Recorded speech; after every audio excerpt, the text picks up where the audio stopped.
All right, so I said in the last video that I was going to be making a couple of videos to tell you what's going on with my health. So obviously, let me just recap real quick.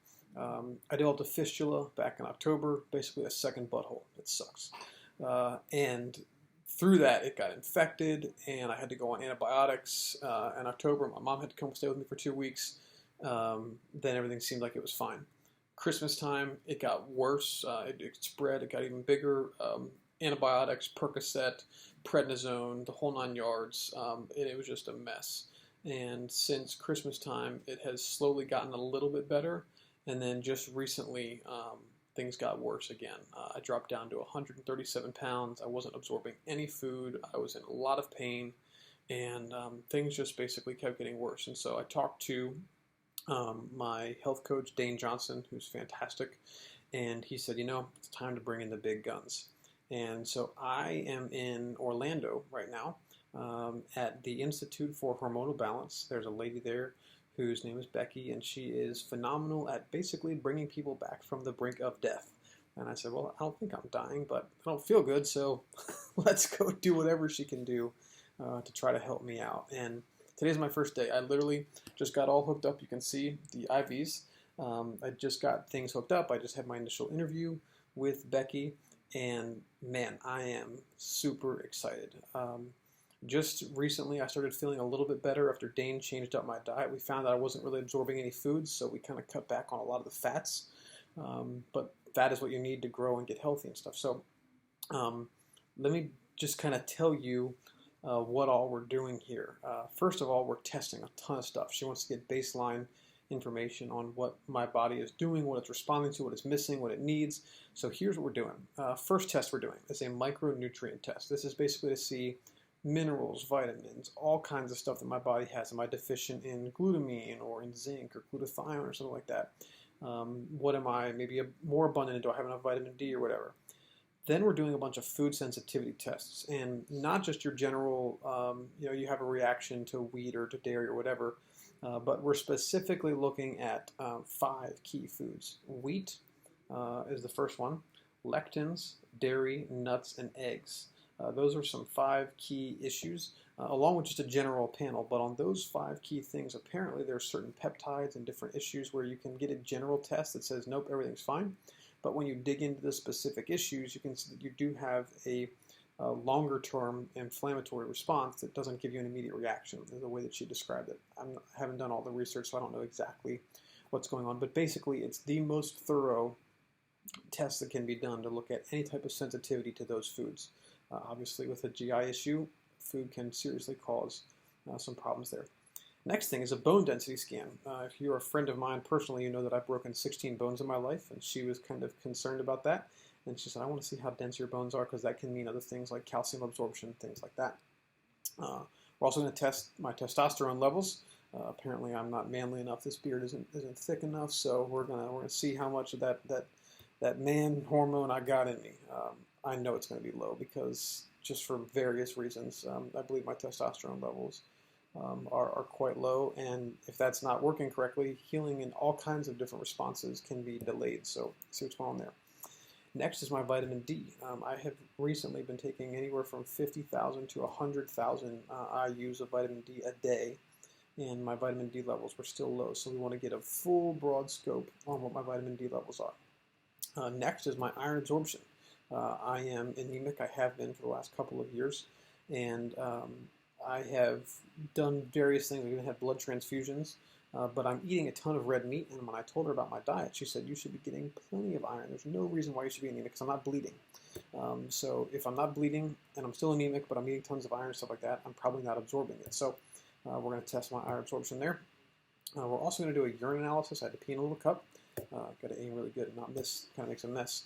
And so I had to pee in a cup. They're going to check out that. I'm not sure exactly what they're looking for in the urine, probably body pH, a couple things like that. But again, they're going to check that.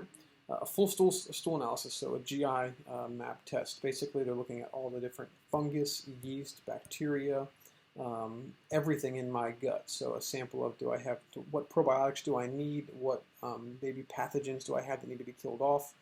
And then finally, this is really cool, a genetic DNA test to look and see what DNA issues I might have that might make me susceptible to environmental triggers. The way she explained it was that the DNA in your genes are not going to cause the sicknesses and the issues, but they can make you predisposed or more susceptible to a particular environmental trigger. So, for example, my sister has type 1 diabetes, and I have ulcerative colitis. Those are very closely linked autoimmune issues, and there's probably something that we got from either my mom or my dad that made us more susceptible. And when we hit that environmental trigger, that's what kicked off the issue. For me, I took Accutane, and then within about 6 months, I noticed the symptoms. And so, because of that, there was probably something in my genes that made me more susceptible when that antibiotic went through me to have that kind of response. So, testing all that. So, those are all the tests we're doing. This is the most comprehensive testing I have ever had by far. I mean, I've been dealing with this for 10 years, and there's some of these things on here I've never done. I've never had my iron absorption tested. I've had testosterone tested, but it was low, and they didn't do anything for it. I've never had some of these food allergies tested the way they're doing. So anyways, super excited to see what results come back from this. That way they can prepare us for what treatment we need. Now, that's just the testing that we had done.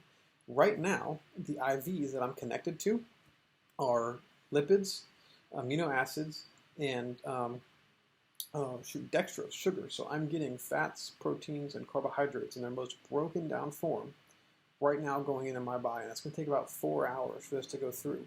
So totally bypassing my digestive system to get nutrients into my body so that I can rebuild and heal without having to go through my weakened digestive system, because we know I'm not absorbing it. So it makes a ton of total sense. Give my body energy, give me the tools that I need without the stress on the system that's currently damaged. Next, we're going to get a testosterone shot. Yay! Going to make me feel manly again. Right in to kind of boost those levels immediately, because again, she knows that I'm looking at previous tests. Also, because of my most recent blood test, we're going to do an iron injection after having withdrawn the blood to, again, just kind of start the process of seeing how much of a difference that makes. We're also doing a bunch of different peptides. So my understanding of peptides is that they are the precursor to different reactions and things that will happen in the body. So a peptide causes something else to happen, or it's the base pieces of what is necessary to have tissues repair or something like that. So we've got oxytocin, we've got BPC 157, and we've got thymosin alpha 1. I do not have time to explain what all these are, but if you Google them, there's a lot of really cool research on how they work for wound healing and stress handling and just the immune system in general. The BPC 157 I'm actually really excited about, because a lot of times people do injections or a pill, but it's meant to be, the peptide basically helps most where it's locally delivered. And because PPC 157 is meant for tissue regeneration and growth, if you can put it right where you have the problem, you're going to have the best results. Well, these are suppositories. Ulcerative colitis is inflammation and damage in your colon. So if there's damage and wounds in my colon, shove some up my hind end and get it right there. Well, that makes perfect sense. So really excited about that. And then the last thing is exosomes. And this is where I am the most speaking above my pay grade here. This is some really next generation technology where basically exosomes are precursors to stem cells. And so a lot of the cool research and the amazing things they're seeing with stem cell therapy, they're seeing with exosomes without some of the downsides. So anyways, all of this stuff together is what I'm going to be going through. And so for the next week, I am staying in Orlando, and every single day I'm getting IVs and injections and all kinds of different stuff. And then over the next 3 to 5 months, we'll be following up with Rebecca and continually testing and adjusting and making things. And the way that she explained it to me this morning of what we're doing is, she said, imagine a golf course. Inside of your gut, you have a certain terrain. And if you think about a golf course, it's nice and it's maintained and it's manicured and it's perfect. The grass is nice and green. There's no dry spots. Golf courses, people spend millions of dollars to make a golf course nice and lush and the grass perfect. You then go over and take a picture of a field that's just rocky and just turned up soil that has not been taken care of. Well, it's both dirt underneath of them. And what you have is you have one soil that's an environment and terrain that's been prepared and well taken care of, and another one that is desolate and wasted and just a mess. Well, with ulcerative colitis, I'm starting with the desolate, wasted, and a mess, and there's a lot of work that needs to be done to prepare that to then become the golf course. If we just put grass seed there, it would not work. And that's the equivalent of what a lot of people try to do with probiotics or with this one supplement here and there. So basically, we are completely recultivating and just redoing my terrain in my gut and setting up an environment for healing and then providing the nutrients and everything necessary to do that. So anyways, I'm super excited. That's what's going on with me. If you have any questions, leave a comment on there. If you saw my last video, I haven't been responding to text messages too much, but I'll do my best, guys. It's been tough the last couple of months, I won't lie. They've been really stressful and really difficult, but I'm really excited for what is coming. So thanks for watching. I'll see you in the next video.